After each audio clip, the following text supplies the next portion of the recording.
All right, so this is my third or fourth attempt at making this video. So hopefully this works out. But I want to say welcome and hello, bonjour, merci.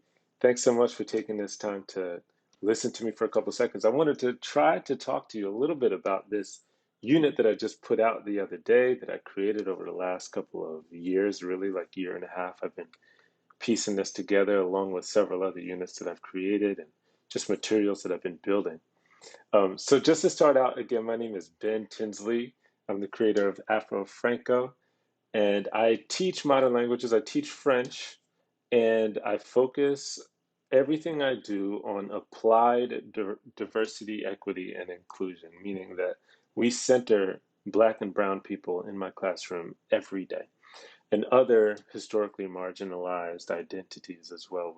In my classroom, the primary focus is on centering those people. And yeah, so this unit is an extension of that. I created this unit, T'habites où toi? About les diverses habitations du monde afro-franco. So really, it's a unit that's about unique housing styles that we see in the French-speaking world. And it's a French language unit. And yeah, just to give you a little insight as to what is in it, uh, it's a slideshow. So it's based in Google Slides, and it's a collection of slides that has everything housed within this slideshow. So in this slide deck, you have links to all the different resources that you need. So if I just take a look here, here's some of the things, just telling you about what you can and can't do with it, that it is in fact my intellectual property and all that. But just some other, how to use this resource is that you have this teacher's guide throughout it. And here's a table of contents that'll walk you through all these pieces that, in my experience of creating units and developing curriculum, these are the pieces that have proven to be the most effective pedagogically and in all the other ways, right? So the essential question, the performance range, and I'll walk you through all of that too. The geocultural focus, so where are we going? What are we going to study? What are those places? What are the outcomes? Outcomes are important too here. This is what students will be able to do at the end of this unit, or ideally what they'll be able to do, what they're striving toward. And how can we measure whether or not we were successful in our endeavor, right? Here's some supporting structures and the different strategies that you can use in order to teach those things. And here, importantly, is the structure of the unit. So I'll get more into this in a minute, but every unit that I do is structured around this consistent framework, right? That we end up having three locations that we study. We center the unit on the cultural practice, on a particular cultural practice, product, or perspective that informs the theme, right? So in this case, the theme is housing. And the essential question is like, how does housing styles and the approach to housing reflect or contribute to our senses of identity and our senses of community? So we always approach it through three different cultural lenses, or we have three separate locations, always starting with, after we do our unit introduction, and I'll walk through that a little bit more, but always starting with home. Every unit is an opportunity for us to critically analyze what that cultural practice or product or perspective looks like within our local community. What does that look like within our school community? What are some typical styles of housing within our school community? We have a map talk there as well. So if you know me at all, you know that I'm a big proponent of map talks. So we set the geography there. We set a ton of language through that map talk, and then we can sort of place those practices or products within that geography there. We have surveys about what typical styles of housing are within our region and all that.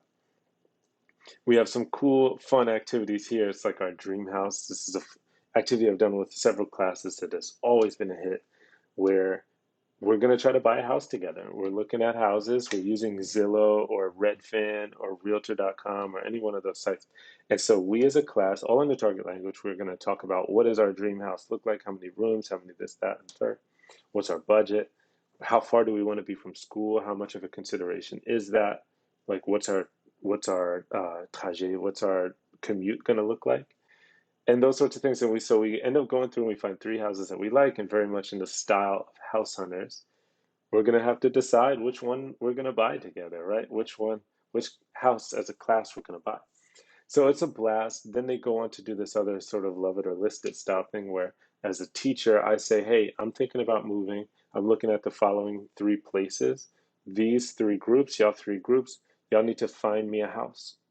And at the end of finding me a house that meets these criteria or approaches these criteria for me, you have to convince me to buy your house. Why should I buy your house over the other ones, right?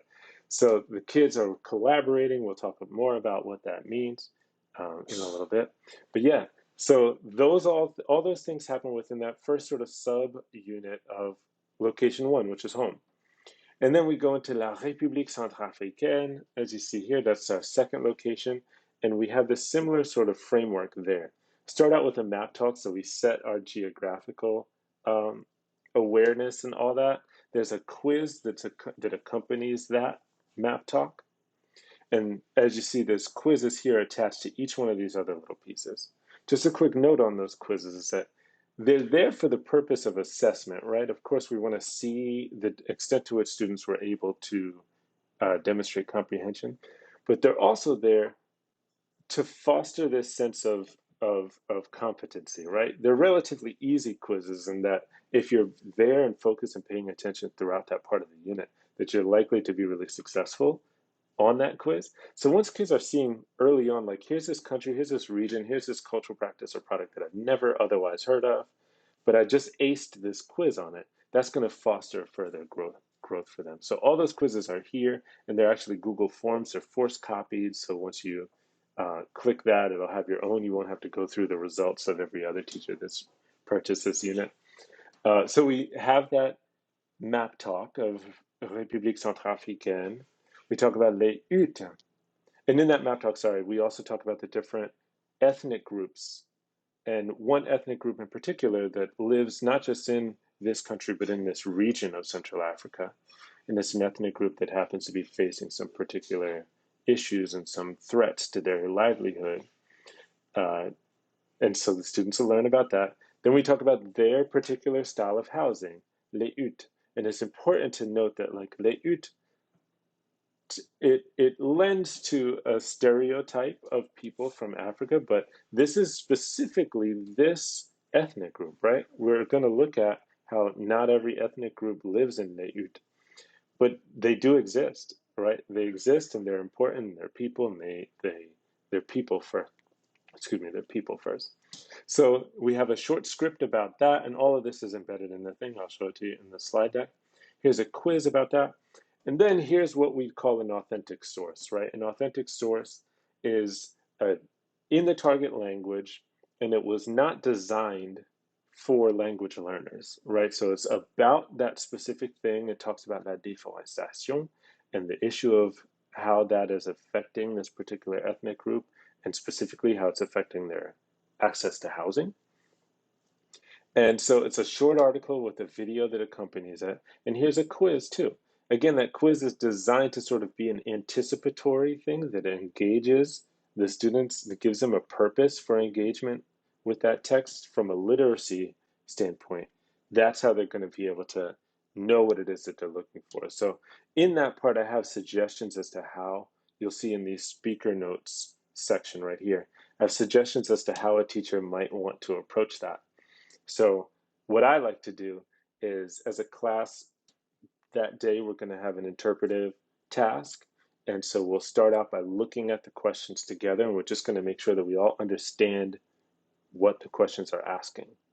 And then we'll watch the video or read the article together one time, not answering anything, just watching it. And then we'll return to the questions and we'll address those questions again and make sure that everyone understands. And now the second read through, we can either do it together as a class, or maybe you want to do it, have them do it individually.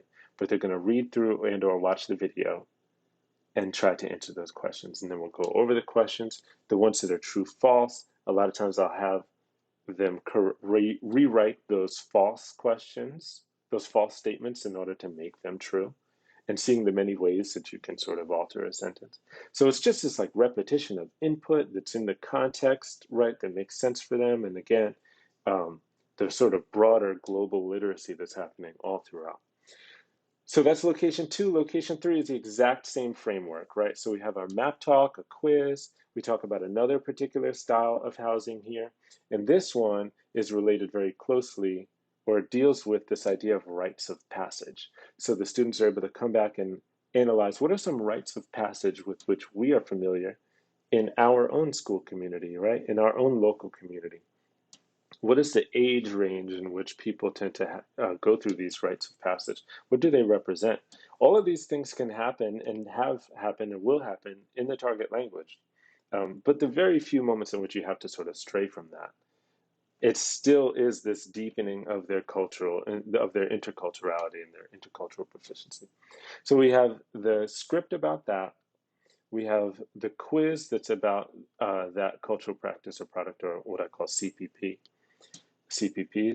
Then there's a video that's another authentic source, not designed for language learners, and a quiz that goes along with that. That one's a slight bit more challenging, but it's still really set up to foster their comprehension and to foster their sense of competency, building up their confidence so that they can see what they're capable of doing all within that.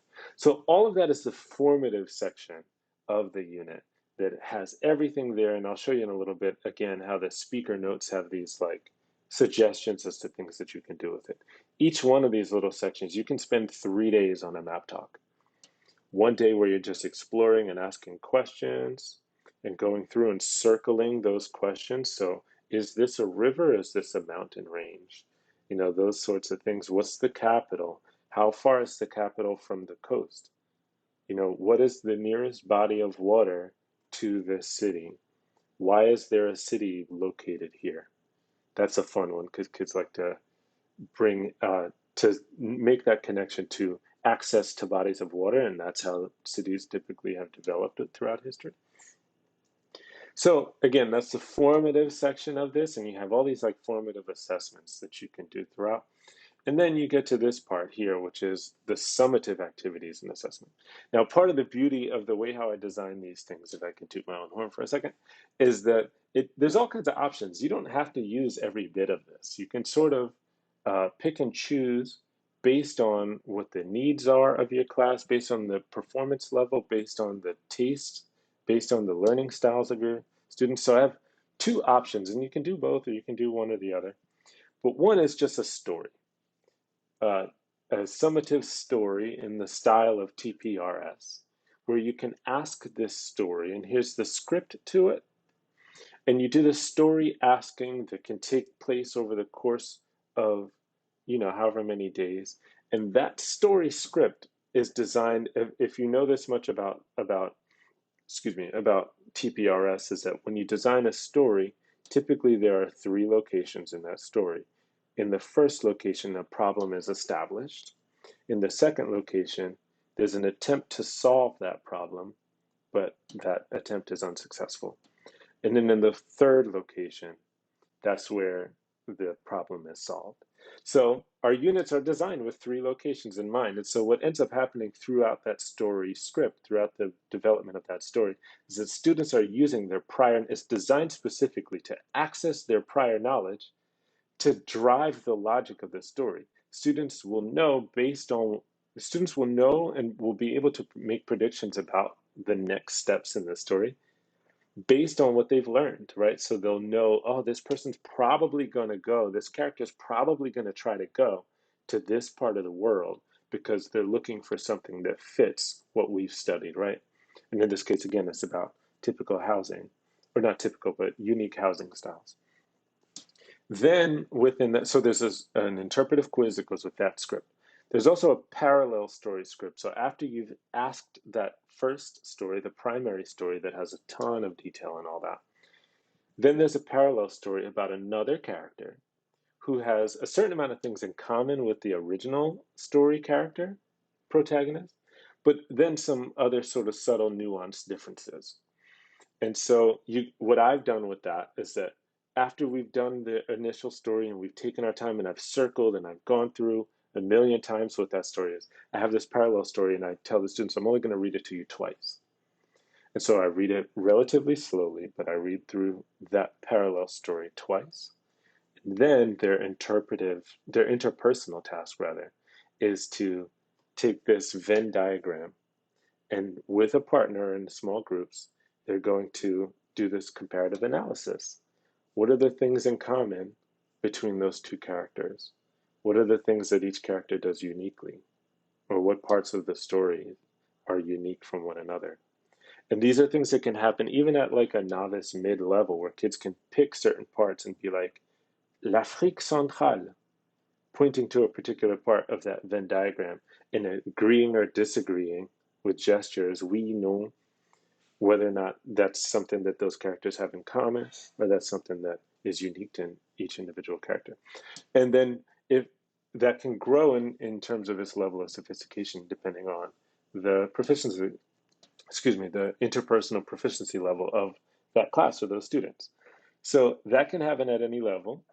And then there's a presentational task where those students take what they've learned, what they've found in that task, and then um, present it, right? So they can make a video, they can write it out, depending on whether or not they have that skill set or whatever, whether you've modeled that sort of task before. So that's all within the summative piece. The summative story piece is like TPRS oriented. But then on this other side here, you have this more sort of traditional integrated performance assessment or IPA, in which the interpretive task is an article that again is an authentic source in that it's an article designed that's about a fourth style of housing within a fourth place in the French speaking world that are Black and brown people. Um, and here's the assessment. So here's a link to the assessment. Again, it forced copies, so you can make a copy of it that you don't have to share with every other teacher that's done this unit. And then the interpretive task is the same sort of style. And so after these students have demonstrated the comprehension through the interpretive task, the interpersonal task is going to ask them to fill out a Venn diagram where they compare, and it explains all of this, they compare that fourth style of housing from that fourth location to any one of the other styles of housing that they've learned about throughout the unit. So there's rubrics embedded here. There's self-assessment rubrics that kids have access to within those documents. And then the presentational task, again, is the same thing where after they've mapped out what those similarities and differences are, then they can write them out. So, or they can create a video or they can do something to demonstrate their findings in this comparative analysis. I call it a comparative analysis deliberately, A, because that's what it is, but B, because the language is important. And when a student hears that that's how sophisticated they're able to perform, that's a level of sophistication that they're capable of, that they're doing these comparative analyses of these texts in the target language about groups of people who have otherwise been erased, right? That they've never had access to in any other class, particularly a modern language class. That fosters their sense of competency, right? That's what's going to drive them forward and see that how much they're capable of doing. So it's all this sort of like perpetual motion machine. It's like pistons, right, that are driving the engine forward. As this thing goes up, the challenge goes up, the support is right behind it to continue to push that forward.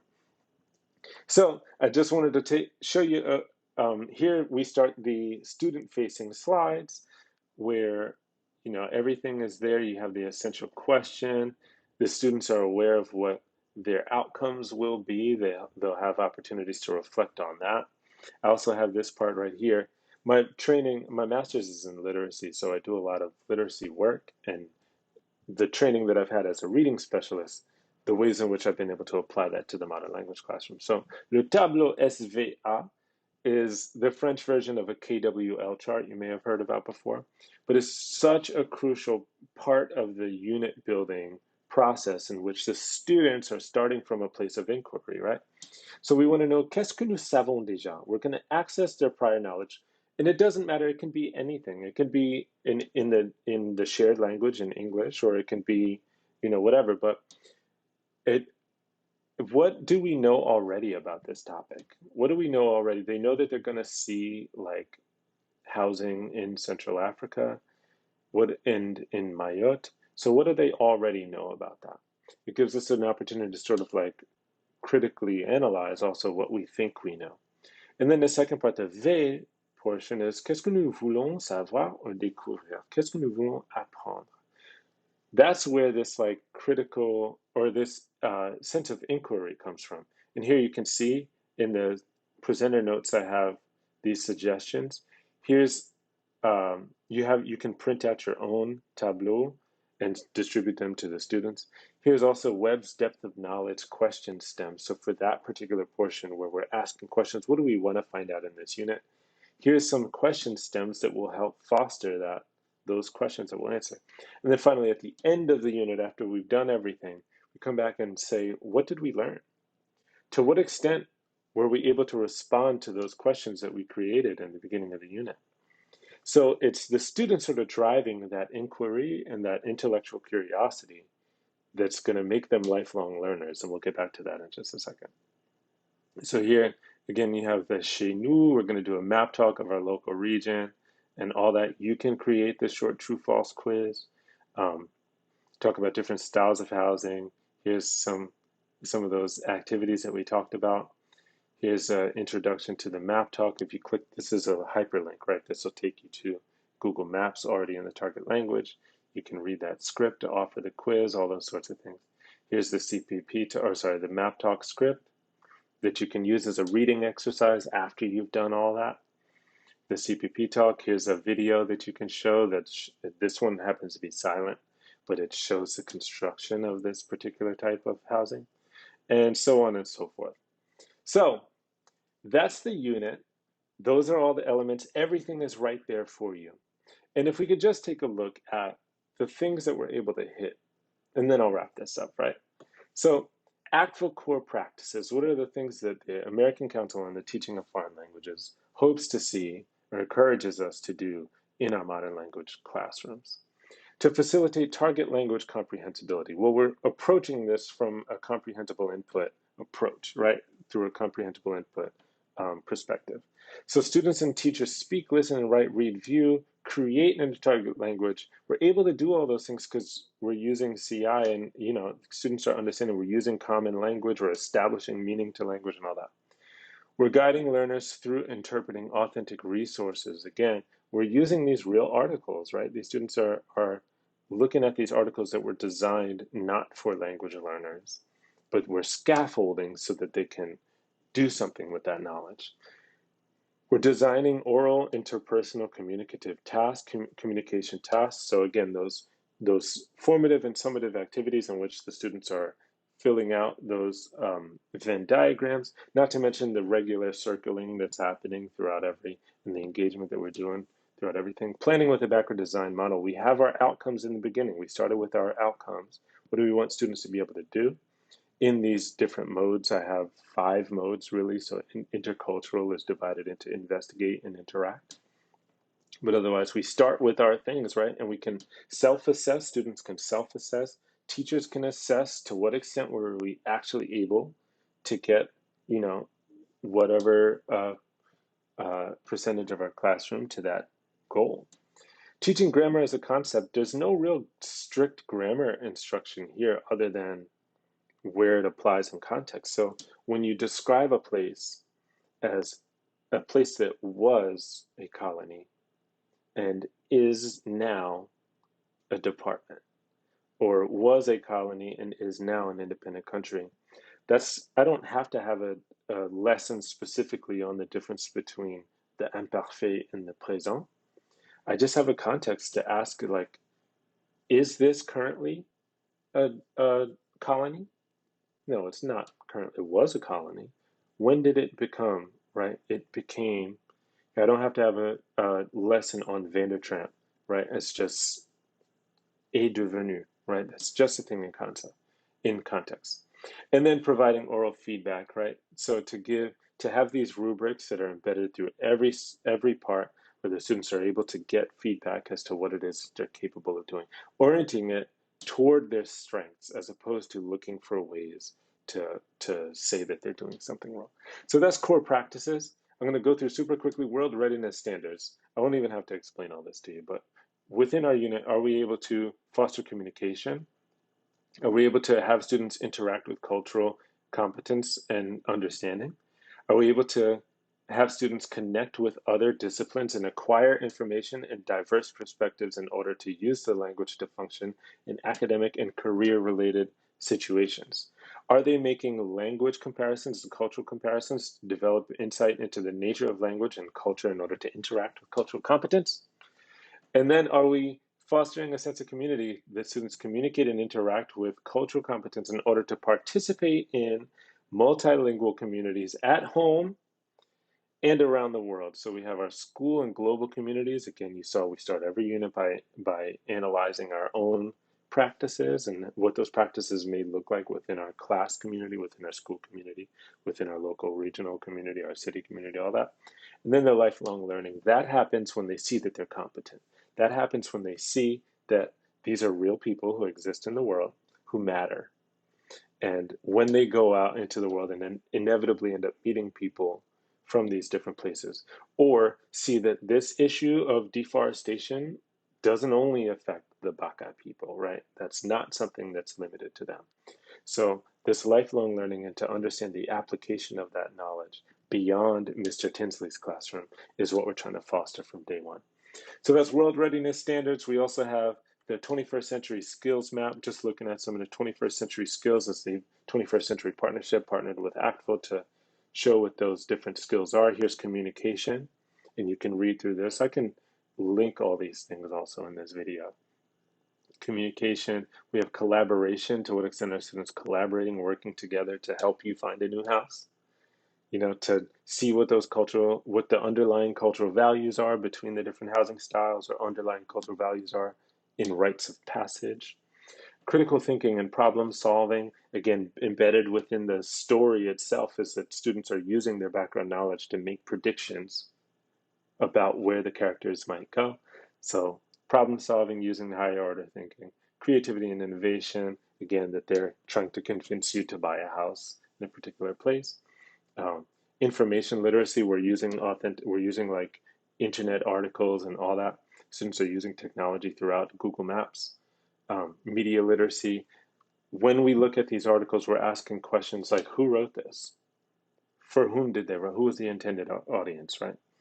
And all those things are built into an interpretive IPA. Technology literacy, we're using Google Maps from the beginning, flexibility, adaptability. So all that's the 21st century. And then lastly is the social justice standards. So teaching tolerance, anti-bias framework. If we just look super quickly at this. Senses of identity, I'll just look at one of these. Students will develop positive social identities based on their membership in multiple groups in society. So we started out by looking at, what does this cultural practice or product look like within our community? How does my identity, my lived experience, contribute to that fabric that is our classroom culture? Diversity, students will express comfort with people who are both similar to and different from them, and engage respectfully with all people, right? Again, I'm just picking random ones out of here. Justice, students will analyze the harmful impact of bias and injustice in the world, historically and today. So we're looking at peoples who have been erased otherwise, especially that they've been erased within modern language classrooms, and people who are being erased in a more sort of active and violent way with deforestation and with those sorts of things, right? And then action. So students will express empathy when people are excluded or mistreated because of their identities, and concern when they themselves experience bias. So social justice standards, we're touching on all of these different domains within that. We're touching on all of these ACTFL core practices to world readiness standards, 21st century learning. All of that's happening in this one unit, this pretty much turnkey for you. So check it out, yo. I appreciate everybody's support. I'm gonna wrap it up, but I appreciate y'all's support. I appreciate y'all always just being there to support. Afro-Franco and the different efforts that I have going on. Please be in touch. I'm so thrilled to see what some of y'all are doing with this unit, the ways that you've been able to embed it in your classroom, the little modifications or things that you've been able to add to it. And yeah, so again, thank you all, and do your thing. Best of luck in this new school year, and stay in touch, all right? Peace.